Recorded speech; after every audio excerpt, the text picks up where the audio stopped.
রাত প্রায় শেষ। আকাশে ফজরের আগে সেই নীলচে অন্ধকার। গ্রামের ছোট্ট মসজিদ থেকে ধীরে ধীরে আজানের ধ্বনি উঠল, আল্লাহু আকবার, আল্লাহু আকবার। এই আজানটা প্রতিদিনই শোনে সবাই, কিন্তু আজকের আজানটা আলাদা। কারণ আজ এই আজান দিচ্ছেন একজন মানুষ যার জীবনের শেষ সকাল আজ। গ্রামের সবাই তাকে চিনে হাফেজ আব্দুল করিম নামে। শান্ত, নম্র, সবসময় হাসি মুখে থাকেন। কিন্তু সবাই জানে না এই মানুষটার অতীত কত অন্ধকার ছিল। অনেক বছর আগে তার নাম ছিল করিম না, ছিল করিম দা। এলাকার ভয়ঙ্কর মানুষ। চুরি, জুয়া, মদ, কোনো খারাপ কাজ বাদ ছিল না। লোকজন তাকে দেখলে রাস্তা বদলে ফেলতো। একবার তো নিজের বাবাকেও ধাক্কা দিয়ে ফেলে দিয়েছিল রাগের মাথায়। সেই দিন তার মা কাঁদতে কাঁদতে বলেছিলেন, বাবা, একদিন তুই আল্লাহর কাছে ফিরবি, তখন বুঝবি। কিন্তু করিম হাসছিল, আমার জন্য আল্লাহ, আমি তো শেষ। এক ঝড়ের রাতে সব বদলে গেল। করিম মাতাল অবস্থায় রাস্তায় হাঁটছিল। হঠাৎ বজ্রপাত, বৃষ্টি, অন্ধকার। সে একটা পুরনো মসজিদের বারান্দায় গিয়ে বসলো। ভিতরে একজন বুজুর্গ কোরআন পড়ছিলেন। আয়াত ভেসে আসলো, তোমরা কি এখনো সময় পাওনি তোমাদের হৃদয় নরম হওয়ার? এই একটা লাইন তার বুক কাঁপিয়ে দিল। সে প্রথমবার নিজের জীবনটা ভাবল। মা বাবা, অন্যায় সব চোখের সামনে ভেসে উঠল। সে কাঁদতে শুরু করলো। সে মসজিদের ভেতরে ঢুকলো। বুজুর্গ তাকে দেখে শুধু বললেন, বসো।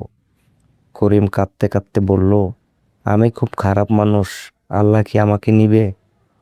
বুজুর্গ মুচকি এসে বললেন, তুমি যত বড় গুনাহগার, আল্লাহ তার চেয়েও বড় ক্ষমাকারী। সেই রাতে করিম প্রথমবার সিজদায় পড়ে কাঁদল, আল্লাহ, আমি ফিরে আসতে চাই। সেই দিন থেকেই তার জীবন বদলাতে শুরু করলো। মদ ছেড়ে দিল, খারাপ বন্ধু ছেড়ে দিল, নামাজ শুরু করলো। লোকজন বিশ্বাস করতো না, কেউ বলতো নাটক করছে, কিন্তু করিম থামেনি। প্রথম কয়েক মাস ছিল সবচেয়ে কঠিন। রাতে পুরনো বন্ধু ডাকতো, চল আগের মতো। ভেতরে টান পড়তো, কিন্তু সে নিজের সাথে যুদ্ধ করত।